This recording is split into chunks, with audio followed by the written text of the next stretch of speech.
What's up, YouTube? Today we'll be looking at the Great League Remix Edition once again, and the team we're going to look at today is Shadow Venusaur, Lantern, and Carbank. Now, of course, the main focus of today's video is going to be Venusaur with that new pacing to the Sludge. It is an absolutely fantastic core breaker for this meta. When you're seeing as many Wigglytuffs, Tinkatons, Diggersby, Furrets, Florges as I am, this Pokemon is an absolute meta core breaker. So that is why we're taking a look at it today, pairing it up with two anti-fire, anti-flyers in the back in Lantern and Carbank, and you've got yourself a great team. So without further ado, let's hop right into the battles. Into the first match, we've got Shadow Venusaur into Tinkaton. So we just saw that we actually win this matchup in the one shield scenario, but you also win it in the zeros. So I'm going to play out the zero shield scenario first and only match shields with my opponent. So I'm going to full send the Frenzy Plant here. That does about 50% of the opponent's HP. Tinkaton is a very bulky Pokemon, but a Shadow Frenzy Plant is going to hurt virtually everything. They have to go for Bulldoze here because Play Rough is resisted and Bulldoze is neutral, but as you'll notice, two Bulldozes are not enough to knock out. That will put us into the red, and they do get the defense fall, but I can overfarm here, look to playing on to the CMP tie with the Frenzy Plant, but they end up catching onto a Furret, and in comes Carbank. Carbank, of course, resisting the Sucker Punches, only taking super effective from the Trailblaze, but we can survive this, no problem. I'm going to save shields from my Venusaur so that I can at least make one more move, or I can sacrifice it as a catch later on. Now it depends. Where does my opponent want to go from here? Do they want to come back in with their lead? Yes, they do. Back in comes the Tinkaton. Tinkaton, of course, is a complete wall to energy from the Carbank, but Carbank doesn't really care. Carbank is extremely bulky. I can overfarm and now look to pick up the knockout with the Moonblast. I wasn't positive a Rock Slide would knock out from this range, so I end up full sending Moonblast. I get the attack drop as well. The opponent farms up to back-to-back charge moves, so I decide to catch as they make it to the 10th Fairy Wind. Bulldoze does pick up the knockout, but now the opponent only has enough energy for one more Bulldoze. In the back is a Turtonator, and that is why the opponent ended up shielding their 1 HP Tinkaton, because they were so weak to Carbank in the back. So fortunately, we did preserve that Carbank with that catch. Now we can connect with a neutral serve against the Turtonator. I will shield up a potential Dragon Claw here, as that would do some pretty solid neutral damage. I end up going for the catch onto my Carbank as well. Did we get the double resisted Dragon Claw catch? Yes, we did. Carbank putting on an absolute clinic, getting the full Rock Throw farm down. The opponent resigns the match, and we are able to take that win. And here's a cool little animation that I put together for that win, because I thought that was pretty cool. Thank you, Venusaur, for the catch. Into the next match, we've got Venusaur into Dunsparce, they're going to just stay in this matchup, as everything is neutral for my opponent in both directions, to be honest. We're neutral to them, they're neutral to us. I end up farming up past the Frenzy Plant and baiting with a Sludge. That way I can outpace my opponent to the next charge move. They will now go for the Drill Run, but because I baited, that allows me to get to a second Sludge. And this won't be enough to knock out, but it will do some pretty solid chip, as it is still stab damage, and holy moly, I know this is not Dunsparce, but look at the damage. And at this point, I'm going to commit both shields, look for the full farm down, as neither of my back two Pokemon really need shields. In comes a Furret, and I am not conceding that farm down, so instead, in comes the Lantern. Lantern, of course, will take super effective damage from the Drill Run, but I do resist the Pecs and the Drill Pecs, so it does allow me to get to a Surf before they're able to farm me down. The opponent will end up putting up a shield, and now they're going to look to overfarm and pick up the knockout on the Lantern, but that is a-okay, as now I can just bring in the Carbank, get the full Rock Throw farm down, and preserve my Venusaur for whatever's in the back. In comes the Carbank. We can't, of course, get the full farm down before the opponent makes one final move because they did overfarm, but Drill Run's really not going to do all that much like Carbank. We do get the full Rock Throw farm down. If they come in with a Clodsire in the back, they end up going for the catch onto the Dunsparce, but we hold on to the energy. I'm unable to make it to back-to-back frenzies before the opponent makes it to a move. I believe they are one off the charge move, so I have to go for one and the move. I go for the Sludge on the CMP tie, winning CMP. This will do some solid chip, and now I just have to hope that Carbank can basically beat its maker. We've got Clodsire, which is the hardest answer to Carbank in the game, other than maybe like Shadow Scizor, but the opponent knows that an Earthquake is not going to knock out, and we're going to outpace them to the Moonblast, so they will resign the match, and we are able to take that win. Into the next match, bit of a tricky lead. We've got Goodra. Of course, we do have Lantern as a Pokemon in the back, which would have resisted Water Guns, Thunderbolts, and Surfs. But fortunately for me in this matchup, they're completely walled on their charge moves. Both Aqua Tail and Thunder Punch are resisted. They will end up going for the cheaper Aqua Tail, but that means I can go for the catch on my Lantern, and now that we've put them into the yellow health range, this is much more manageable for my Lantern, just because we have that bulk advantage. But instead, my opponent has a different plan. They come in with a Dewgong in the back, and because they came in instantly, they're actually able to outpace the Lantern. They will make it to a super effective drill run, but I can just let that go because I'm not threatened by a farm down here. Their Ice Shards are resisted, which means they have zero ability to farm me down, which means they will have to throw another charge move to pick up the knockout. They end up throwing right away, don't even overfarm whatsoever, and that is absolutely perfect. Drill Run does pick up the knockout on the Lantern, but I have two great answers to the Dewgong in. So in comes the Carbink. Carbink, of course, will take super effective damage from the Drill Run. I don't want to accidentally shield as an Icy Wind, so I will let it go. It is just the Drill Run, but that does very little damage to the Carbink. I'm unable to get the full farm down, so I'm going to end up throwing the Rock Slide here in order to pick up the knockout. And then it depends, what is that final Pokemon in the back? It is a Drapion. Now, Drapion seems like it could be a bit tricky. I try to go for the Aqua Tail catch, but instead, my opponent makes a really nice catch onto their Goodra as I get to the Frenzy Plant. So great counting from my opponent. Can they get that full farm down? It's going to be close. No, they cannot. I'm able to make it to a Sludge. This would do some pretty solid chip and probably put it in Rock Throw farm down range, but unfortunately my opponent does shield. But now all that means is I need to make it to a Moonblast before my opponent is able to make it to 4 Aqua Tails. I have 2 shields. I can live an Aqua Tail from this range, so they will need to get to 4 Aqua Tails to win this game. They're already at the back-to-back, but guess who's already at the Moonblast because of that overfarm on the Dewgong? And Moonblast from this range picks the knockout on the Drapion, and we are able to take that win. Into the next match, we've got VENUSAUR into Steelix. So this seems like it should be a pretty solid lead because Thunder Fang is resisted, whereas Vine Whips and Frenzy Plants are neutral.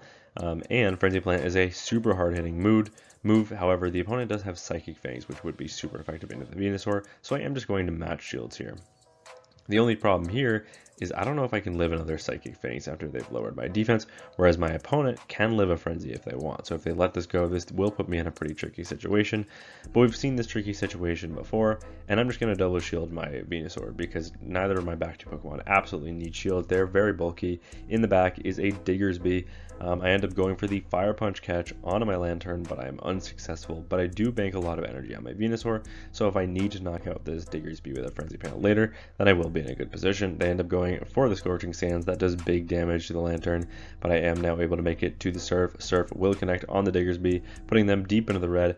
They are unable to get to the back-to-back moves, so I know they only have enough for a Scorching Sands here. Scorching Sands does knock out. They're 1 off the Fire Punch, but fortunately 1 Vine Whip will do the job, and in the back is Wigglytuff, so there is that Diggersby plus Wigglytuff core that I'm talking about. We make it to a Sludge. Just have to watch for the catch here. The opponent ends up going for the catch. I'm unable to get the full farm down, so instead in comes the Carbink. We get the Rock Throw farm down. The opponent knows they're not winning CMP against a VENUSAUR, so they will resign the match, and we are able to take that win. Picking up a neutral lead in the next match, we've got VENUSAUR into Clodsire. So I'm just going to play this out. I will, of course, shield up any charge move from my opponent, as their charge moves are going to do a lot more damage to me than I'm going to do to them. Even though Frenzy Plant is a fantastic move from a Shadow VENUSAUR, unfortunately Shadow VENUSAUR is absurdly glassy. So they end up full sending the Earthquake, looking for the one-hit knockout. I'm going to go for the Sludge 1 turn before they're able to make it to the charge move, hoping that my opponent commits a shield here, but they end up letting it go, and that puts me in a very awkward position because they have enough for the Earthquake. I can't catch an Earthquake on either of my back 2 Pokemon, so I'm forced to go down 2 shields early in this matchup. In comes a Golisopod. I probably should have baited here. They're definitely going to commit the shield, but I will full send the Frenzy Plant looking for the knockout blow. And now in comes Carbink. Carbink, of course, will take super effective damage from these Aqua Jets, but 2 Aqua Jets are not enough to knock out, and Fury Cutter is resisted, which means I can just Rock Throw farm them down into a range, or I can farm them down with either of my back 2 Pokemon. I'm not even going to throw energy here, and this is on purpose. I want my opponent to knock me out because I do not want to give that Clodsire farm. So they will knock me out with an Aqua Jet, but all that does is set up farm for the Lantern. We get the Water Gun farm down, and what is that final Pokemon? It is a Shadow Dusknoir. Dusknoir, really over farming here, allowing me to get to the Surf.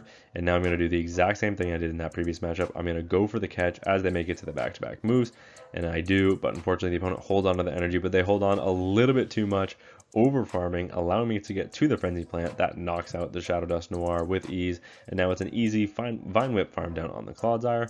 And despite a bait call in the early game there, we are able to take that win. Tricky lead in the next match, VENUSAUR into Galarian Wheezing. I'm going to safe switch into my Lantern, hoping that my opponent doesn't have a response. By the fact they're staying in this matchup to throw energy, this tells me they likely don't have a response to a Water Gun Lantern in the back, but that's okay. In comes a Dugong, but Dugong was trying to go for the Surf catch. They are unsuccessful. I hold on to my energy, and now I can make it to a super effective Thunderbolt. That does big damage to the Dugong, but it's not enough to knock them out, and now they can easily outpace me, make it to the Drill Run to knock me out. Drill Run does pick up the knockout, but in comes Carbank. I'm just going to look for the full Rock Throw farm down, and we do get it. That is absolutely huge without even taking a charge move. In the back is a Diggersby, so in comes VENUSAUR. VENUSAUR will be outpaced here. Fire Punch will do big damage, so I'm going to be forced to play out that lead matchup. In comes the Wheezing, but Wheezing will take neutral damage for these Sludges, and because we overfarmed a little bit, we have quite a bit of energy here. The opponent is already at the back-to-back move, so I have to let at least one of these go. Sludge, it does big damage, but fortunately Fairy Wind is resisted. The opponent will make it to another charge move. I have to shield this up because I need to get rid of this Wheezing, and I need to save a Frenzy for that Diggersby in the back. So instead, I bank a charge move and then pivot into my Carbank. Carbank can absorb any charge move here, assuming they are on Brutal Swing and Sludge. Sludge connects, it does some okay chip, but now in comes the in comes the Diggersby, sorry. Diggersby will be forced to throw energy here, as Carbank will make it to another charge move, and guess what? It's actually not going to be enough to knock out, but they do get the attack drop. So what I need to do here is this is only enough for a Fire Punch, so I will just let this go. I'm going to reset on the Carbank, go for the super effective Frenzy Plant, grab that final shield from the opponent because my attack was lowered on the Carbank, but one more Vine Whip I think will put them in range where a Moonblast will knock out. I overfarm as much as I can, looking for the knockout blow with the Moonblast. One turn before they make it to another Fire Punch, Moonblast does pick up the knockout. We get the Rock Throw farm down of the Wheezing, and somehow we are able to take that win. Bit of a tricky lead in the next match. We've got VENUSAUR into the Furret, so I'm going to safe switch into the Lantern, and the opponent is staying in to throw that super effective Drill Run. This will do big chip to the Lantern, don't get me wrong, but these Water Guns have put them into a range where a Sludge will knock out later in the game, and that's all that matters. In comes a Lantern of my opponent's own in the back, a Spark Lantern at that, so they're do charge a little bit quicker, but they're going to do a little bit less damage, even though my fast move is resisted and theirs is neutral. But now here comes a second Thunderbolt. This will knock them out, or nearly knock them out, unless they go for the full farm down, and they do end up committing to that farm down. So now I'm going to leave it up to the Pokegods who gets the alignment that they need. In comes the VENUSAUR, but it's a Shadow Alolan Sandslash, or sorry, a regular Alolan Sandslash in the back, and I just don't see a way out of this game. I have a Carbank and a Shadow VENUSAUR against a Sandslash and a Furret, so there's virtually nothing I can do. The only saving grace here is that I have Carbank against a Flyer, so I basically will need Carbank to win me this game. And I actually grabbed both shields from my opponent, even with a double resisted Sludge. Maybe they forgot how much energy I had on that VENUSAUR. I know I can live one charge move, so I will let this go. As a Drill Run, probably from a Furret will do more damage than a Sandslash, and it looks like I can survive too. Pecks are resisted, so I'm probably just going to let this next Drill Run go, and then shield up the Drill Run on the Furret. Drill Run will come through here. That does big damage, putting me into the red health range, but they're at yet another charge move. But fortunately, because they threw this energy, I get the Rock Throw through, so maybe I can farm down the Furret. I can't quite get there.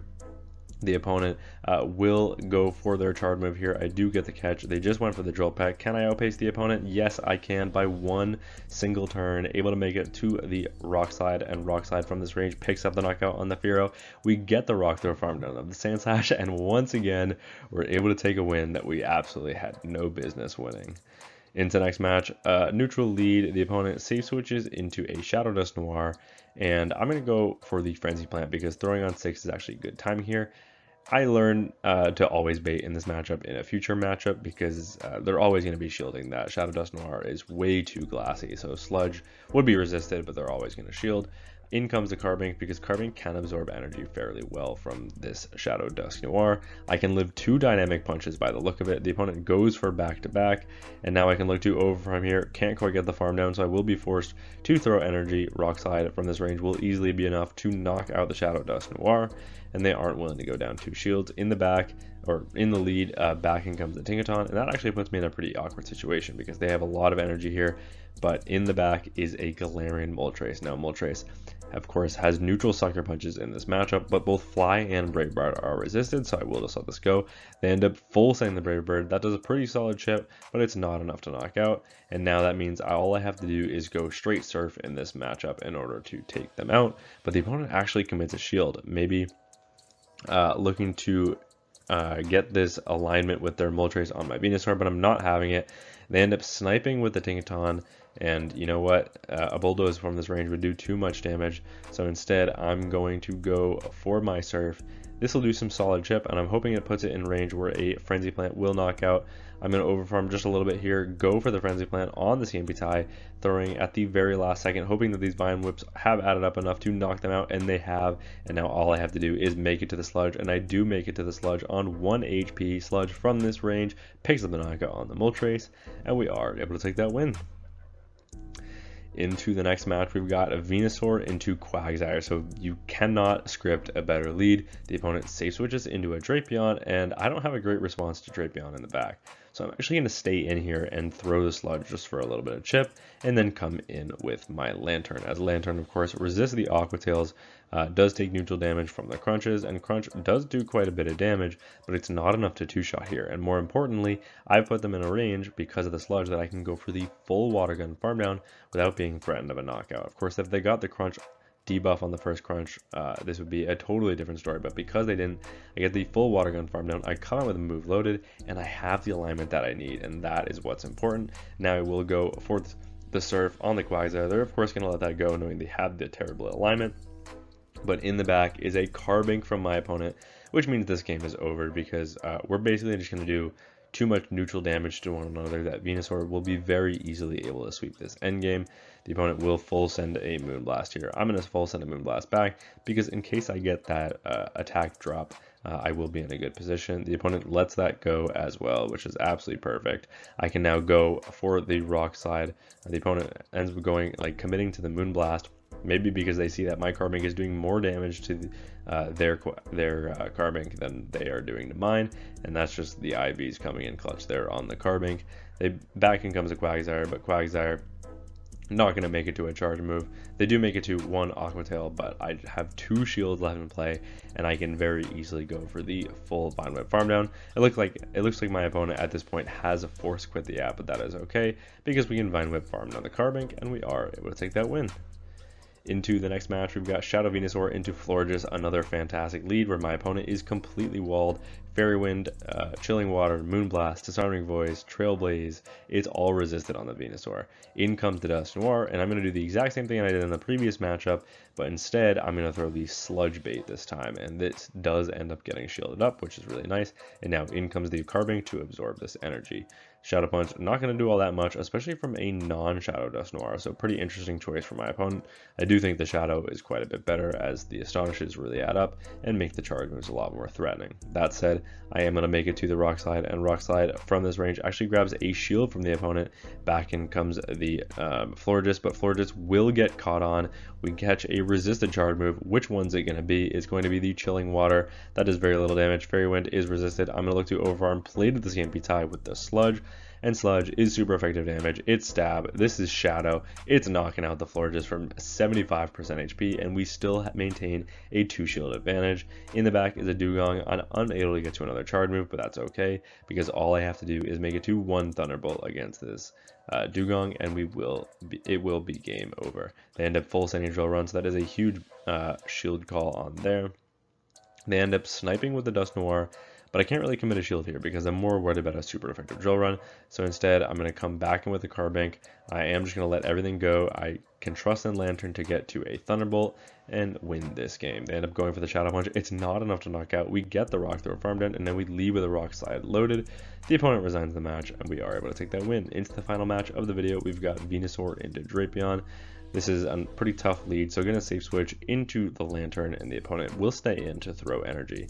They overfarm just a little bit. I can absorb 1 crunch here. I'm not too worried about it. I will save shields for my Venusaur later on, but if they stay in this matchup, I will go for a Surf to either threaten a shield or nearly knock them out. Surf does grab a shield from my opponent, and now they will look to pick up the knockout without even overfarming, so I'm definitely just going to let this go. Crunch does pick up the knockout, but now I can just send in the Carbank and hopefully get the alignment that I need in the back with a shield advantage. In comes the Carbank. Carbank just going to look for the full farm down. The opponent instead has other plans. They pivot into their Furret. I try to go for a double resisted Trailblaze catch, but I am unsuccessful. But that is okay because I can live a Swift, and because I have a tiny bit of residual energy here, my opponent unfortunately will still be able to outpace, but I can just shield this up, which is just matching shield with my opponent, and then look to pick up the knockout with the Frenzy Plant. These Sucker Punches are really adding up, so I'm actually going to throw a little bit early. Frenzy Plant easily picks up the knockout on the Furret, and in the back is a Fearow, but Fearow will be hit with a Sludge, making it to the Sludge on 1 HP. That does huge chip to the opponent. The opponent comes back in with the Drapion, but Drapion will be hit with a Rock Slide. Will they commit the shield? Yes, they will. They have so much energy on this Drapion. They're going to start spamming out these Aqua Tails, no problem. I can survive plenty of these, so I will just be letting all of these go. A Drill Run from the Fearow will do a lot more damage, so I'm just going to look for the full Rock Throw farm down. We do get the Rock Throw farm down. We leave with a Rock Slide loaded, which means this game is over and we are able to take that win. But yeah, that is Shadow Venusaur in the Great League Remix. This Pokemon as a core breaker was absolutely awesome. It beats like nearly all of the top meta, especially the top meta that you're like actually seeing and not just the PvP Poke top meta. The actual meta that you are seeing, at least for me, besides the Flyers and the occasional Turtonator, Venusaur feels fantastic. So just cover your backline for Flyers and Turtonator and you're going to be in a great position. But yeah, that's pretty much it from me from this video. I do want to say thank you to the expert trainer members on this channel: Benny Hemlock, Dr. Reed Mustache, Soha Patil, Eliana, Perry G, Blue Nation, Peter Rushworth, Alright 504, Chompus Clips, and Sons of Code, as well as an extra special thank you to the legend trainer members on this channel: Andrew Pitten, Musachu, Noodleman, Speedster, Estros, Faceted Boss, and CD Slaskos. Thank you all so much for watching, and until next time, peace!